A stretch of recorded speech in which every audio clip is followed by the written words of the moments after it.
growth, creating change.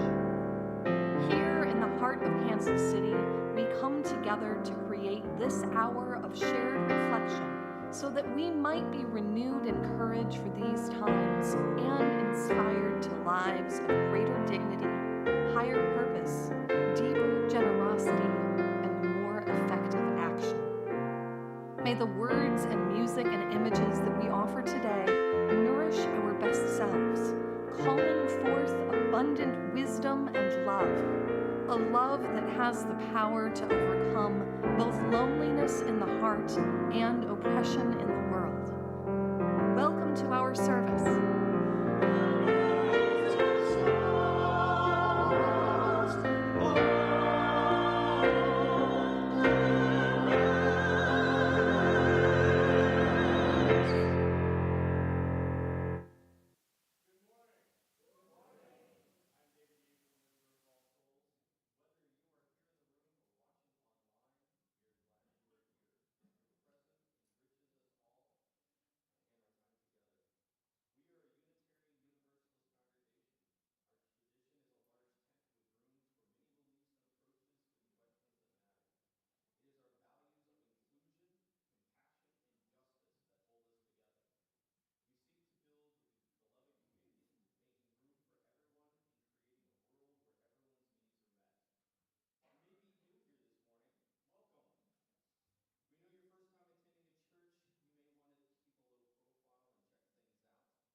and check things out quietly.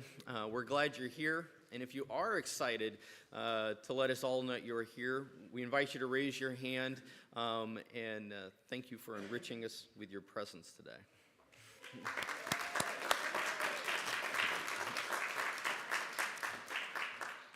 Whoever you are, whomever you love, wherever you are on your spiritual journey, you are welcome here. Whether you come with laughter in your heart or tears, you are welcome here. You are invited to join with us with an open mind, a loving heart, and willing hands. We welcome you today.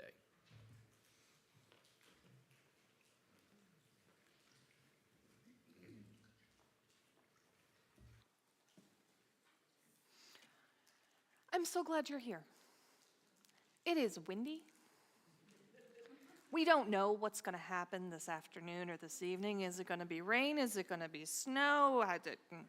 But you're here, and I am so happy to see all of you here this morning, and for all of you who are watching online. These are challenging times. We say that over and over again, and I am glad that you have chosen to spend time with us this morning, knowing the power of community where all of us is held. These opening words are by Elena Westbrook. In a world ravaged by violence, by hatred, by conflicts that seem eternal and insoluble, sometimes the only thing we can do is be still for a moment, to remind ourselves what is real. The sun that rose this morning, the dirt under our feet, the air whispering in and out of our lungs. This hour, try just to be present in each moment as it unfolds. Your simple attention is what makes these moments holy.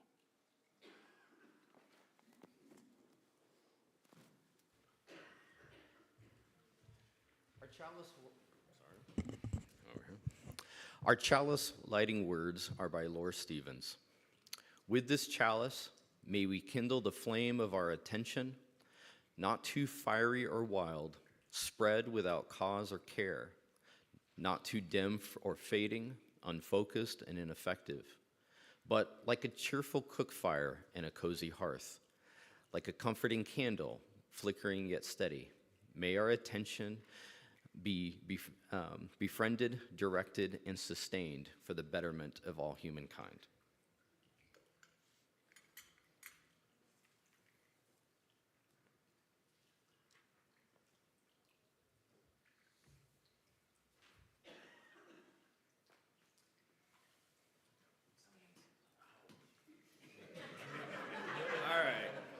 Obviously, it's been a little bit since I've done this. Please rise in body and spirit and join me in reading our covenant and for the following song. Together we affirm, goodwill is the spirit of this church and service is its law. This is our great covenant, to dwell together in peace, to seek the truth in love, and to help one another. And before we start the hymn, I just want to let everybody know we're going to be doing this at a very fast tempo this morning.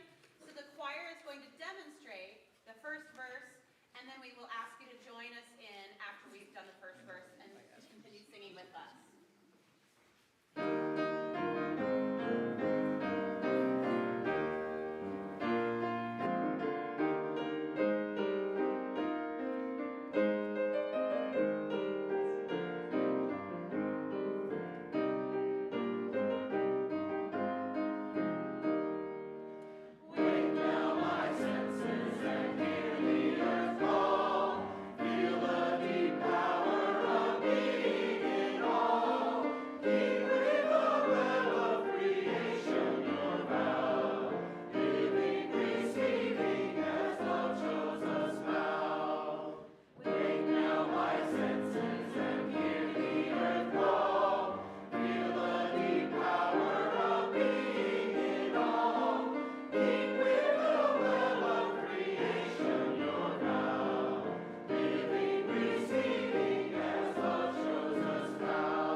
It's all my fault we sang it that fast. I love that hymn fast, and it feels so good in a lilting one, even if it's a lot of words. So thank you for trooping with me. I would like to invite any of the young or young at heart who would like to come forward to come join me in front. I give you permission to stay with your mom. We have about a 1-month-old in the front row.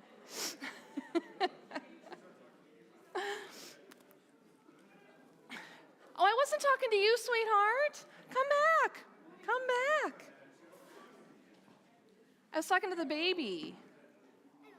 Hi. Good morning. How's everybody doing?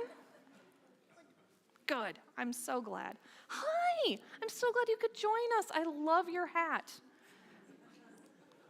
There's too much powers. Yes. So I've got a question, and I'm going to check in with B. Can you put up the picture? Did that make it in? Yes. What is that? Starfish. It's a starfish. What do you know about starfish? Go ahead. They feel like rocks and they don't really move often, but They feel like rocks. They don't necessarily move often, but they sometimes move. Go ahead back there. if you cut off one of the arms, they don't grow back. If you cut off the arms, they don't grow back. Or maybe they do. Who knows? I don't even know. Okay, Jude has his hand up. They do grow back, and sea stars can eat. Well,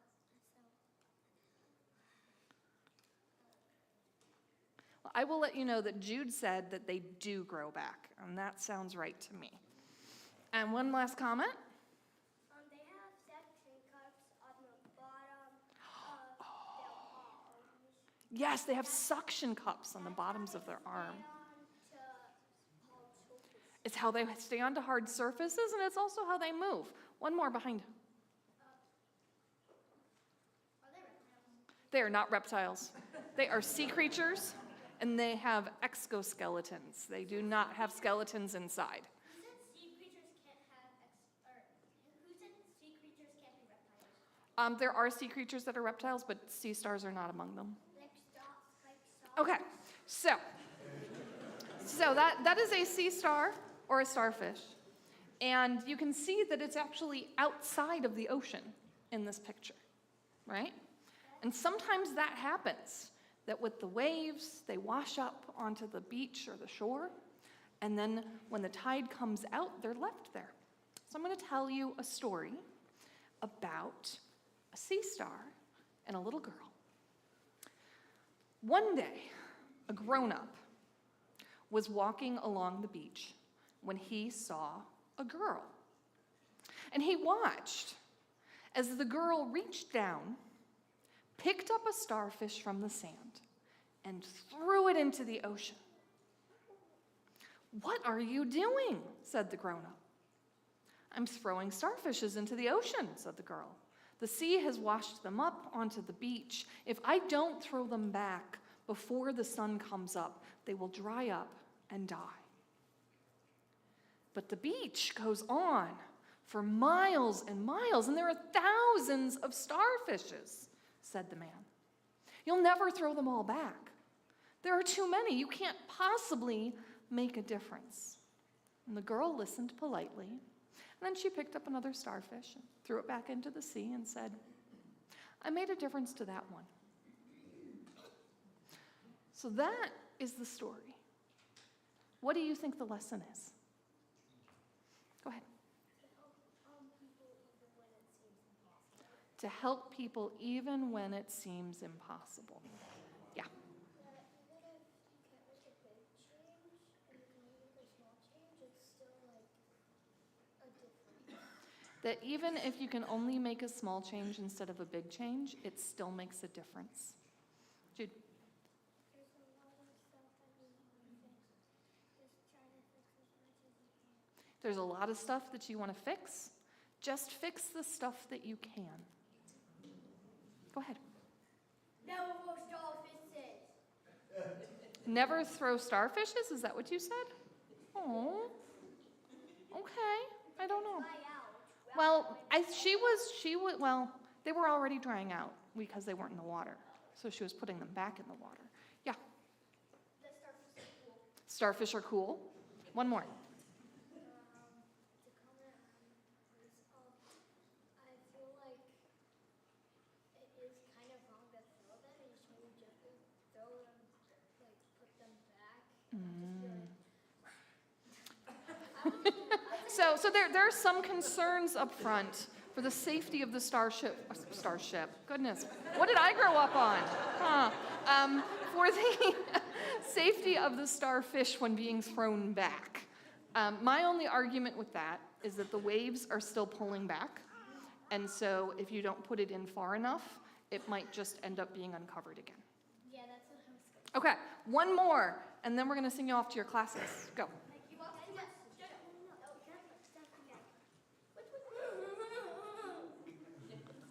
Okay. All right. Will you? Very cool. This was the last one I was asking for.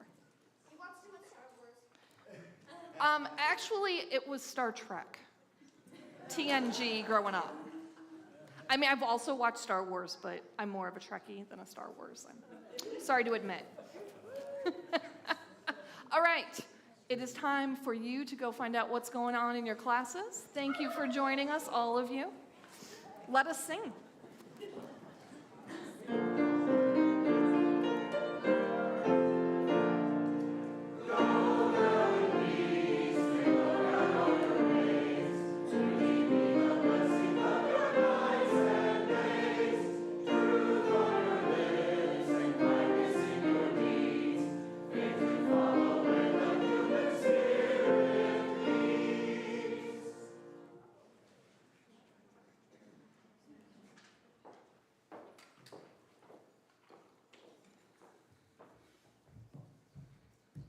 Good morning.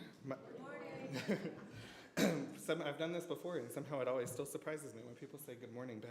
It's so early. My name is Devin Armstrong, and I'm a member of the Board of Trustees and the Religious Education team here at All Souls. When pondering over what I would say this morning, I came across a quote from a UU minister named Alfred S. Cole, who once said, "Give them not hell, but hope and courage." Over my time as a member of this congregation, hope and courage are two things that I have found here in abundance. I have found hope for a brighter and more compassionate future in the faces of children who come every week to learn of the UU values. I have found courage in a pair of high-heeled shoes as I began to explore and accept and share my own gender identity. But above all, one thing that I have always found at All Souls is a space with love at its center. In order to ensure that our congregation can continue to be a beacon of hope in troubled times, and so that we can continue to spread a message of courage and love, I invite you now to give as you can to our general fund. And the offering will now be graciously accepted.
Please stand as you are able as we dedicate our offering.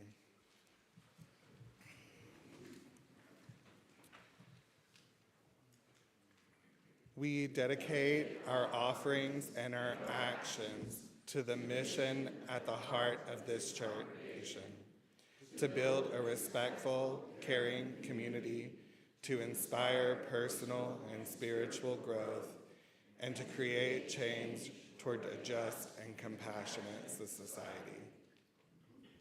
Thank you.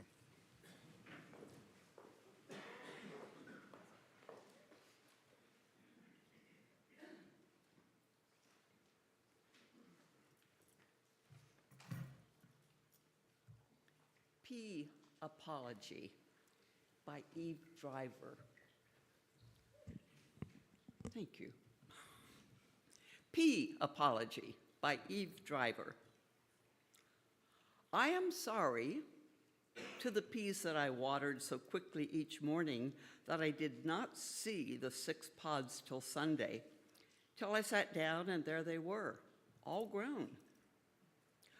I am sorry for this, the way I am sorry for not responding to your text in time, and for interrupting our conversation at the party to say hi to an old friend who had just walked in, who, you must understand, I had not seen in years.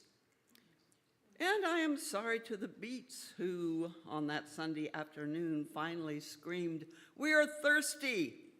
Screamed with the way they turned their purple stems to the sky, a whimsical thicket that we would delight in if we were small enough, and if I water them before the cruel noon has finished staring them down, then maybe their vast leaves will unfurl and will forgive me as I finally pull out a blank piece of paper and write back to you. There has just been too much to say and not enough quiet. Though that cannot be my excuse if the Beats do not make it through June, and if you stop believing that I am right here on the other end of these postal services and all this reaching. Because attention is so much more like water than anyone told me. It is just as hard to hold enough of it in our palms to let someone else have some, even when the garden is so much worthier than where my mind goes, and you so much more holy.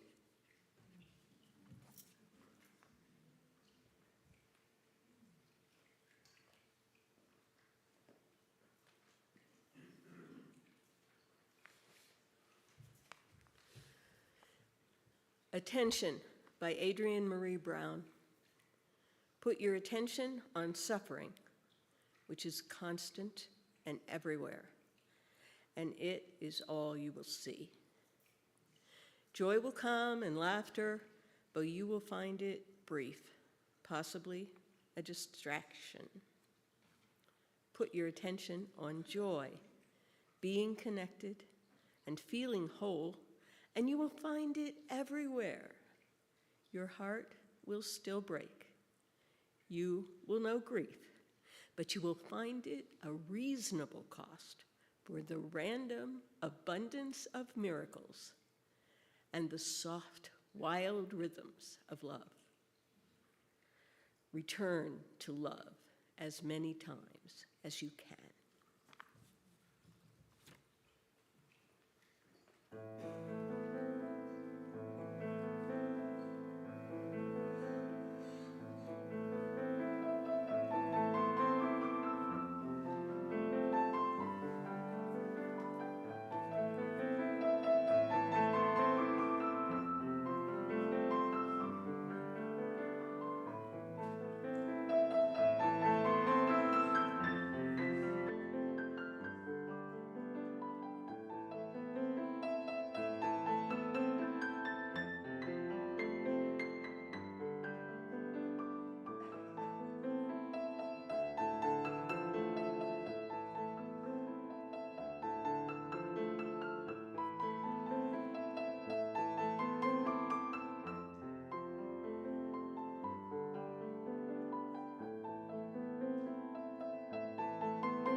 When I got home from vacation a week ago, our country was at war with Iran. Now, the day my husband and I began our drive to Indiana, There was news that our military had launched the first attack. And then I stopped reading the news, stopped following Heather Cox Richardson, and even stopped looking at Facebook for a week.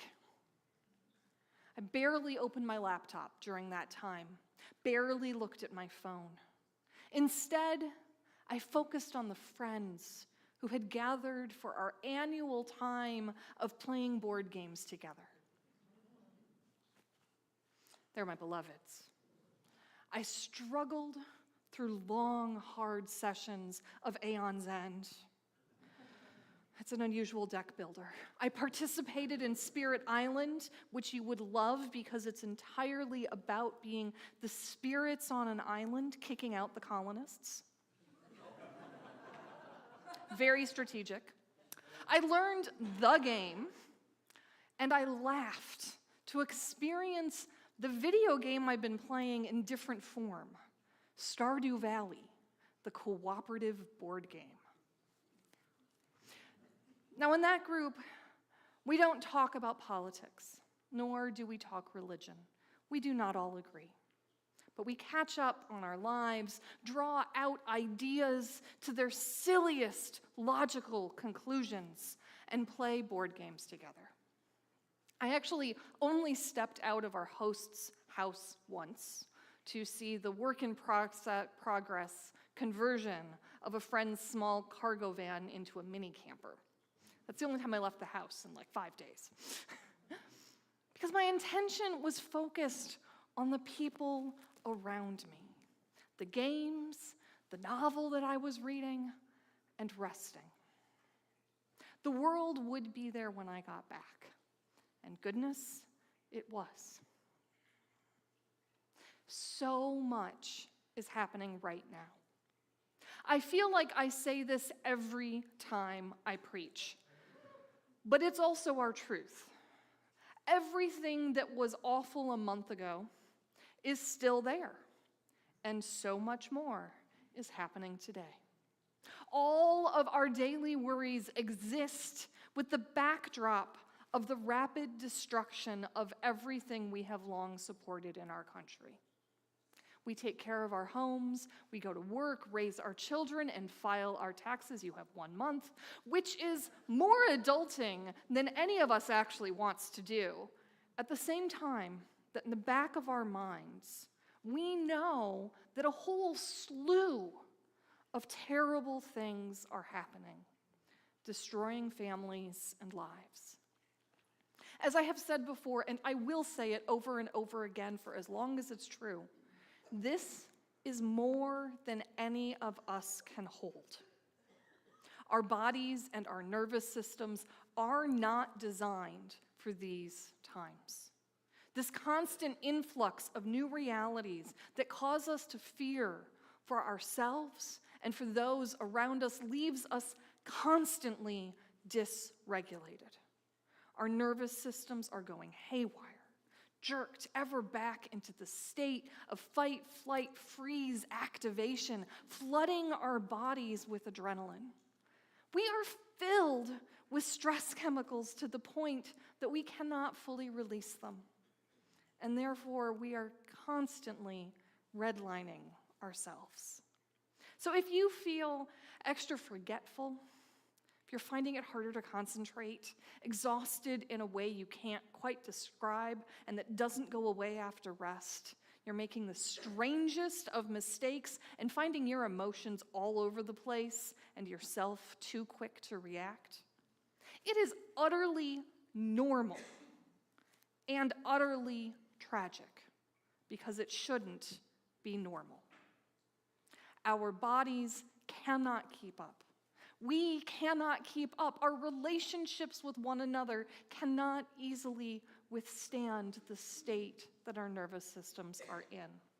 And you have to know there is nothing wrong with you. Your body and nervous system are doing exactly what they exist to do. They're working overtime to try to keep you safe from all of the threats around you. And remember to thank your nervous system and your body for doing what they're supposed to do And then also remind them that usually, in the moment, you are not actually under imminent threat of death. A therapist once taught me to tap and say, "I am safer than I feel." Because as often as my nervous system prepares for the worst, just as often the threat I feel doesn't require quite that level of reaction. I'm safer than I feel. You are safer than you feel. Know that the onslaught is intentional.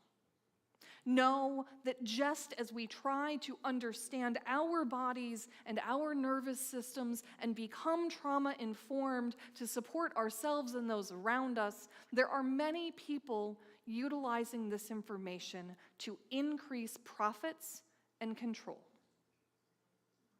Since the 1890s, newspapers have upheld the cliche, "If it bleeds, it leads." Because observation demonstrated that stories of terrible things catch a potential reader's attention in particular ways that make them more likely to purchase that newspaper. Bad news catches our attention, pulling our attention away from everything else. And then at the same time, it nudges us with fear. And I've told you before that when we are activated, when fear causes our nervous systems to prepare to respond to a threat, some parts of our bodies activate and others shut down. A part that shuts down is our higher level thinking. We literally cannot access the parts of our brains that question or step back to find better understanding. So fear makes us all impulsive, for better or ill. When we are afraid, we are easier to control. We lose our ability to be rational, to consider the bigger picture, and to take careful, planned action. With the utter onslaught of bad news, a list that I will not parrot to you, because you know without needing to hear it, we are kept in a state of fear. It's intentional, so that we are literally unable to process all of it and unable to take careful action in response to one thing, let alone the onslaught of things. There are so many sea stars to save, I can't even throw one in. Our nervous systems are being taken advantage of. Our bodies are being intentionally worn down, along with our sense of will. And everyone's doing it. Companies are doing it to sell us things. This administration is doing it to claim power and wealth at the expense of all of us and our environment, and our political allies are doing it so we will give them our money.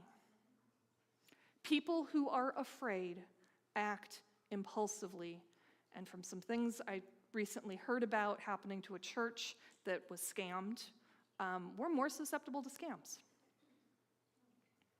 Obviously, there are good reasons to fear, and we must take action.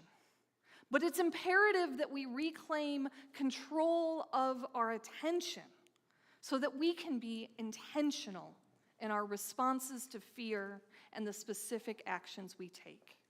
Because being intentional has made it possible for Minneapolis's resistance to both continue for months and to be effective. Tens of thousands of people have been trained to respond to ICE presence in ways that deter ICE action and do not exacerbate the situation. Alerting the neighborhood with specific signals. Recording video in silence, never becoming aggressive or violent.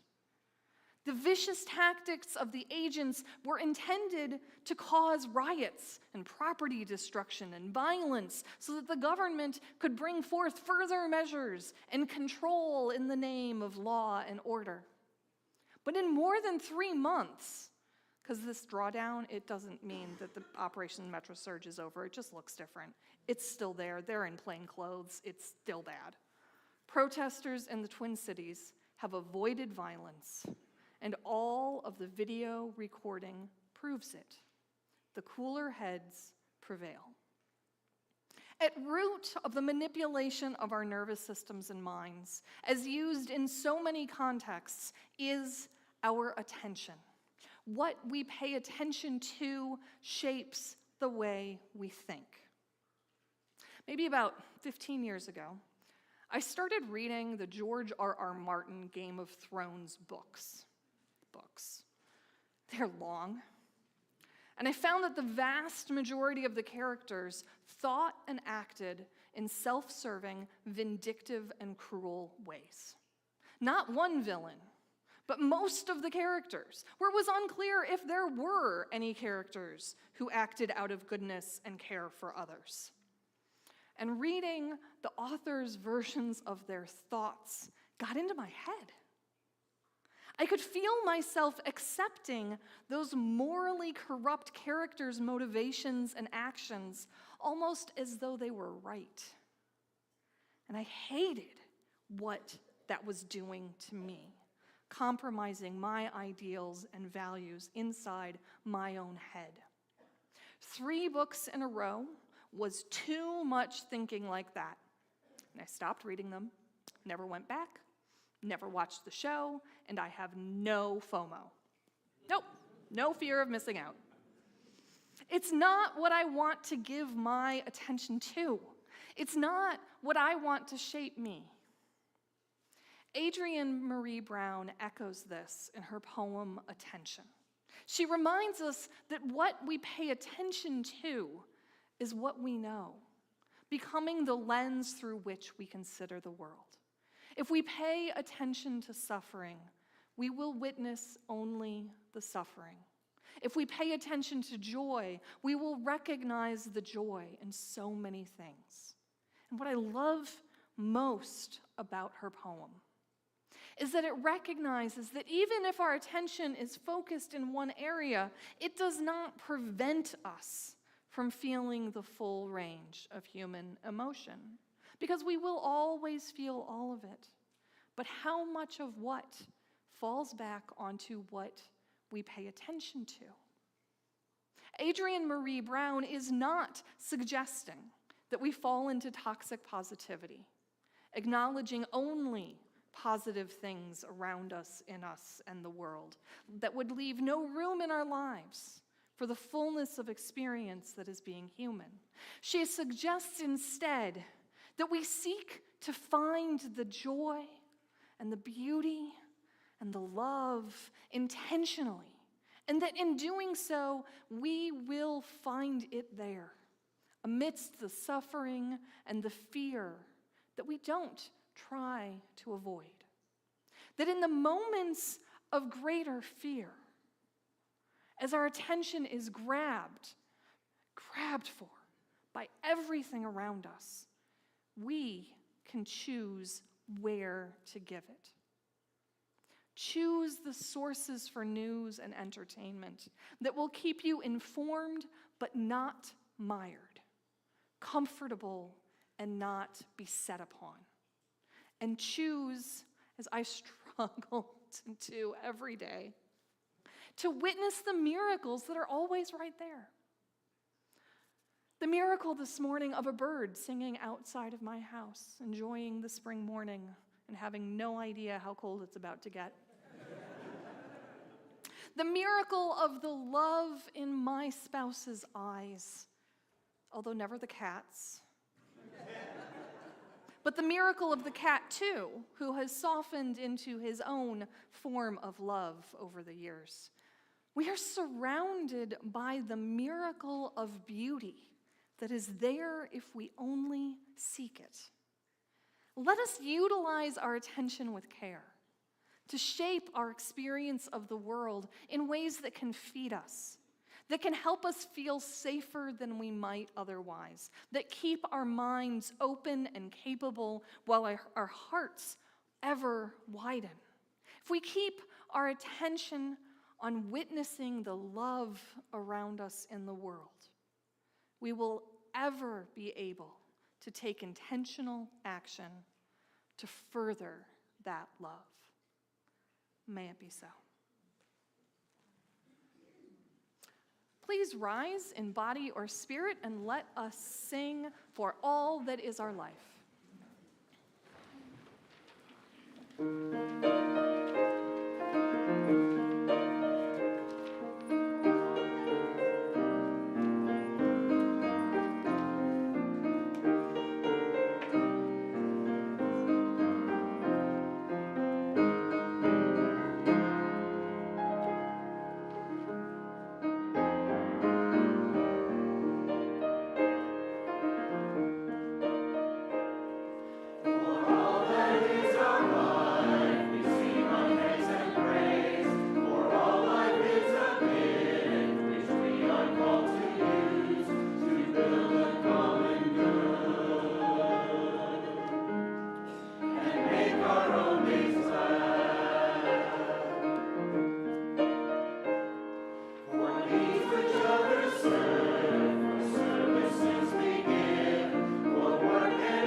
We release this flame, but not the light of truth, the warmth of community, or the fire of commitment. These we carry in our hearts until we are together again. There is an event at 12:45 that if you would like to learn more about, I think that someone, Angela's, will be in the lobby to help you find out. I'm not going to talk about it on the live stream, however, but there is a training, and you might want to come. Talk to Angela if you haven't already registered. Okay. Your attention is your own. No one can take it from you unless you let them. Seek to notice that which is good, those doing good, and the good that you can create. In this, you will find love, the loving people, and so much love to share. Go enjoy.